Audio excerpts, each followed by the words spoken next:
The thing I would point out is that there are bull markets and bear markets, and in basically any tradable instrument or commodity, or I consider gold to be a form of money. But what we're really talking about when we say, gold is up, what we're talking about the dollar price of gold. And I view it as a cross exchange rate. People talk about the dollar, the euro dollar exchange rate. Well, there's a dollar gold exchange rate, and that's the dollar price of gold. So they're just alternative forms of money where people get to express a liquidity preference or a credit preference, if you will, if you're concerned about if you're losing confidence in the dollar. But the first great bull market was 1971 to 1980. It lasted 9 years, and gold went up 2,200%. The second great bull market was from 1999 to 2011. Gold went up at just a little under 700%. But in between, you had a bear market from 1980 to 1999. It was a long one, almost 20 years. Gold dropped from $800 to $250 at the bottom in 1999.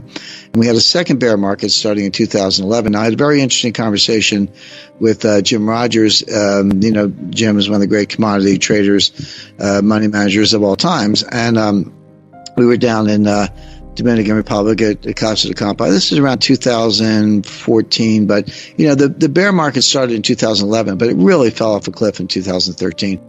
So I said, Jim, what do you think of gold? What are you doing? He goes, well, I own it, of course. And he said, I'm not selling, but I'm not buying right here. And he said something that just hit me right between the eyes and it stayed with me. And of course, he's right. He said, gold's going to the moon, but nothing goes to the moon without a 50% correction along the way. And if you look at the high in 2011, $1,900, approximately, and where was the bottom of the bear market? It was $1,050 on December 16, 2015. Nobody knew it was the bottom at the time. But if you look at that drop down and you use $250 as your base, because you need a base, so you had basically the run from 250 to 1900 was $1,750. Go down 50% from there, it's $825. 1900 minus 825 is 1075, and the bottom was 1050. So Jim totally stuck the landing. Like at 1050, okay, there's your 50% retracement. Now that's the bottom. Now it's going up, and the sky's the limit. Well, we're not overheated at all. I've got gold at I would put it at $15,000 an ounce before 2025. But as I point out, if you're going to $15,000 an ounce, you got to get to 3,000, 5,000, and 7,000 first. So there's plenty of room to run, plenty of room for profits. But, when I say things like that, I want to be clear. There's a lot of analysis behind it. I don't just pull a big number out of the air and, for publicity, because I could care less. But if you just took the average, and there are a couple ways to think about it. Just take the average of the two prior bull markets I mentioned. So 71 to 80, 9 years, 2,200%. 99 to 2011, a 12-year bull market, about 700%. Just take the average. You don't have to go to the higher of the two or extrapolate. Just take the average of those two bull markets. You would say, okay, well, the next bull market is going to be a little over 10 years, and it's going to go up. It's going to go up 1,500%. So using that as your base, just take the average of the two. You say, all right, 10 years from 2015, that puts you up to 2025. And at, 1,400%, it puts you at $15,000 an ounce off a 1050 base. So that's just history. But there are other ways to think about it. Now, I don't know if there'll be a gold standard or not, but I do know that gold will move, the price of gold will move in the direction of where it would need to be if you're going to have a gold standard. And I talked to Paul Volcker about this, and he agreed. If you just took the money supply, so just take M1, which is pretty widely accepted definition of money supply. Take it for the U.S., the ECB, UK, Bank of Japan, and People's Bank of China. There are other entities you could include, but that's over 75% of global GDP right there. Divide that number by the official gold, which is about 34,000 metric tons, a little bit less, you come to $15,000 an ounce.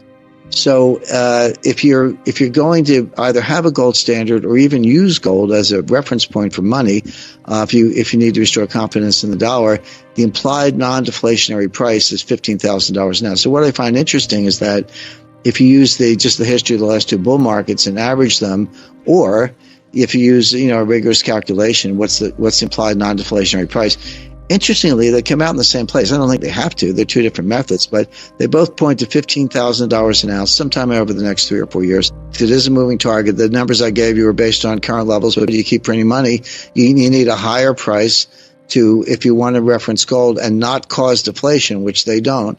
You're going to need a progressively higher price of gold. One thing people forget, they look at the dollar price in absolute dollars. So it went up $100 an ounce, or, I expect before long it'll go up $1,000 an ounce a week. But each dollar increase is a smaller percentage increase. So people look at the dollar. Yeah, it's real money. It's nice to make the money.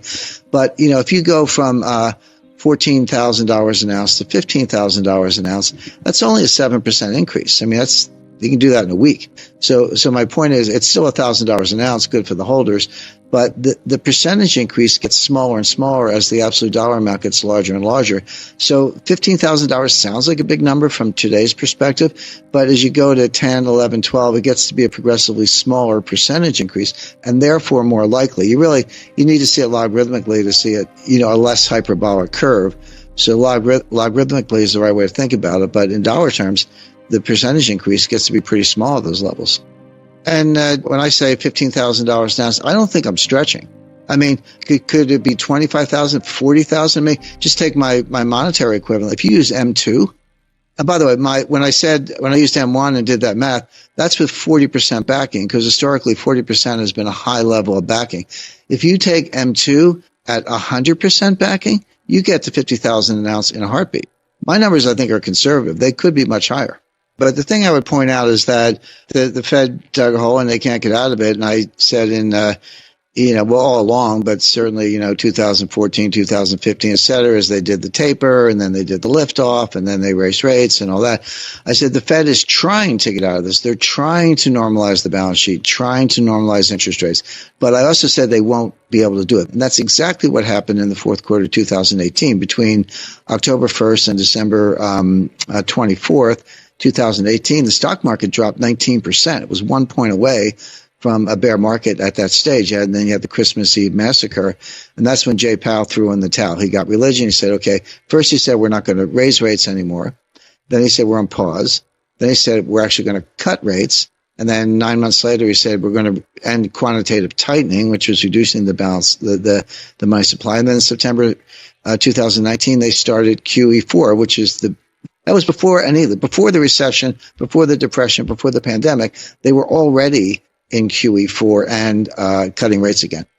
So they can't get out of it. Now it's worse. So they prove that the failure is manifest. They prove that they can't get out of it. And what can they do? By the way, on monetary theory, I mean, you say, what's the secret behind I think it's garbage, by the way, but you say, what's the secret behind it? Well, the secret behind it is if you can issue debt and collect taxes in the money that you print, you can force people to accept the money because they need the money to pay their taxes. And if they don't pay the taxes, they end up in jail. Now you can get extensions or, do whatever. But at the end of the day, if you manifestly refuse to pay your taxes, they will come and put you in jail. And the point is, it relies on state power. It's really a neo-fascist concept. It relies on coercion, the point of a gun, jails and state power to enforce the confidence in money. Now and they say that. I mean, I've read Stephanie Kelton. She's the bright light. I mean, this goes back a long way, but I've met her, read her books and her book, I should say, and her articles. But they're very explicit about that. Now, I think that's completely wrong because there's so many workarounds and so many ways to get out from under that kind of state power, but they do rely on state power at the end.